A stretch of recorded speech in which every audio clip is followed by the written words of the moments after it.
Halo rekan-rekan semua, kenalkan nama aku Auliamati Zara ya. Terima kasih sudah klik video ini. Benar, ini adalah video pertama aku di YouTube. Di channel ini aku akan banyak membahas tentang kisah-kisah horor, kriminal, terus fakta-fakta yang sedang viral, berita-berita yang sedang viral. Oke, langsung saja tanpa berlama-lama lagi. Di video pertama aku ini aku mau membahas kasus misteri pembunuhan seorang wanita gula-gula yang sempat menggemparkan kawasan Kota Lama pada saat itu di tahun 1912.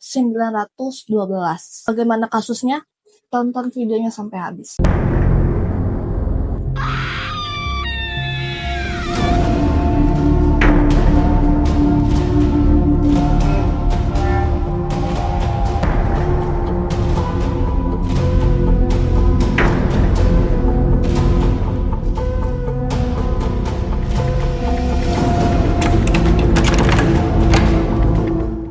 Batavia saat itu digemparkan dengan sebuah penemuan sosok yang ditemukan dalam sebuah karung mengambang di sebuah kali di kawasan Kota Lama pada 17 Mei 1912. Sosok jasad wanita muda ditemukan telah membusuk dalam karung di sebuah pintu air kali baru dengan kondisi yang cukup memprihatinkan, yaitu kedua tangan dan kakinya telah terikat. Dan setelah melalui proses penyelidikan yang lebih dalam oleh pihak kepolisian, diketahui sosok jasad wanita cantik tersebut digadang-gadang bernama Vince DeVonix, seorang wanita Indo berumur sekitar 20 tahun pada kali itu, yang berprofesi sebagai seorang wanita gula-gula atau seorang pelacur gundik, dan ia sendiri tercatat sebagai salah satu anggota dari rumah pelesiran atau rumah bordir yang dikelola oleh mantan pelacur kelas atas pula bernama Jane Orr. Nah, sekarang kita masuk ke kira-kira siapakah yang tega membunuh wanita cantik bernama Vince DeVonix atau lebih dikenal dengan Nona Kuitang. Menurut penyelidikan yang telah dilakukan oleh pihak kepolisian, pembunuh dari Nona Kuitang ini bernama Willem Frederik Gebster-Brickman, seorang pria Belanda. Willem ini dikenal sebagai seorang hartawan dan juga seorang pegawai Beverman Biderven atau perusahaan pemerintah. Dan yang lebih plot twist-nya lagi adalah Willem ini juga salah satu pelanggan dari Nyonya Kuitang tersebut. Sampai sini pasti udah kebaca kan ya motifnya apa sampai dia tega melakukan hal ini. Yap, benar. Apalagi kalau dasarnya bukan api cemburu. Sok nggak sih dengarnya? Gimana ceritanya? Ada seorang pembeli cemburu ke seorang penjual. Mainnya pakai hati, boy. Awal mula permasalahan ini muncul adalah ketika Tuan Willem Brickman ini sedang memakai jasa Nona Kuitang. Ya, dia sedang jajan gitu. Nah, mungkin jajannya itu cukup lama sampai ke bawah perasaan. Nah, Tuan Willem Brickman ini tuh menyarankan dan meminta Nyonya Kuitang ini untuk berhenti dari pekerjaannya sebagai seorang gundik atau kupu malam atau seorang wanita gula-gula. Namun jelaslah permintaan itu ditolak mentah-mentah oleh Nona Kuitang. Orang dia udah lama terjun di pekerjaan ini, lagian dia juga nggak pakai cinta melakukan semuanya dengan Tuan Willem Brickman itu. Dianya aja baper.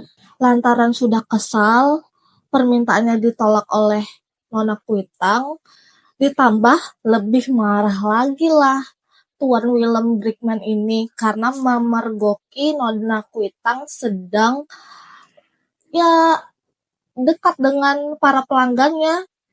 Wajar dong, dia kan kerjanya begitu.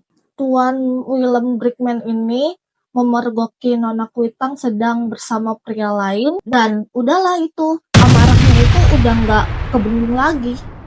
Terjadilah peristiwa pembunuhan sadis tersebut. Oh, namun tenang, karena mentang-mentang orang kaya ya, Tuan Willem Brickman ini nggak membunuh Nona Kuitang dengan tangannya sendiri.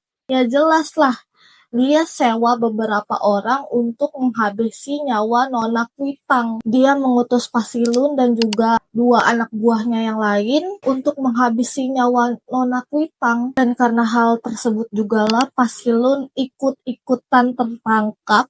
Dan Pasilun dia merasa menyesal atas apa yang telah ia perbuat. Karena ya kasihan banget ya Allah. Bayarannya juga dia baru menerima separuh dari Tuan Willem tersebut.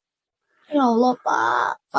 Coba aja cari kerjaan yang halal ya Pak, kagak ikut ke penjara dah. Selain itu ada keterangan yang lebih menguatkan lagi soal kasus ini, yaitu keterangan dari Rauna, seorang gundik pribumi juga, salah satu temannya anak Witang. Dia bersaksi bahwa pernah melihat keterlibatan Tuan Willem atas kasus ini karena pernah melihat Tuan Willem bertengkar dengan Nona Kuitang. Dan Raunah pun bersaksi bahwa dia pernah melihat Tuan Willem Brickman ini pernah mencekik Nona Kuitang di sela-sela bilik bambu. Dengan kasus ini yang telah memakan waktu cukup lama di peradilan, yaitu sampai 2 tahun, akhirnya Tuan Willem Brickman ini diadili dan mendapatkan hukumannya. Walaupun dulu dia sempat sesumbar gitu, dia akan memenangkan pengadilan ini. Tapi nyatanya tidak guys. Walaupun dia banyak uang, dia tetap dihukum juga ya. Hakimnya adil di sini. Bahkan nih ya, Tuan Willem Brickman ini sampai dijatuhi hukuman mati. Namun, karena lantaran stres berat yang dia alami, belum dieksekusi mati juga udah mati duluan di dalam selnya. Kasian. Kasus ini menjadi kasus yang besar yang banyak diperbincangkan oleh seluruh masyarakat Batavia pada kala itu dan masuk ke dalam koran-koran, media-media masyarakat yang bereaksi atas kekejaman ini, dan banyak juga yang kehilangan atas kematian Nona Kuitang, yaitu para pelanggan setianya, para laki-laki hidung belang, laki-laki playboy. Oke, mungkin segini saja pembahasan yang bisa kita bahas dari kasus terbunuhnya Nona Kuitang di tahun 1912 yang lalu. Dari kejadian ini kita diajarkan untuk selalu berhati-hati dengan orang-orang yang kita temui. Kita harus selalu mawas diri. Ingat, kejahatan itu ada bukan karena cuma ada niat dari pelakunya, tapi karena ada kesempatan. Dan kita juga diajarkan untuk setia dengan pasangan kita, karena ya Allah, cemburu dan perselingkuhan itu ternyata bisa berakibat sefatal ini ya. Jadi ya udah, gitu saja, dan terima kasih untuk kalian yang sudah menonton video ini sampai habis. Aku banyak-banyak berterima kasih karena itu. Dan untuk support aku biar aku terus semangat kontennya, kalian bisa like video ini, share ke teman-teman kalian, dan jangan lupa subscribe untuk ketemu aku lagi di konten-konten selanjutnya. Terima kasih, bye bye rekan.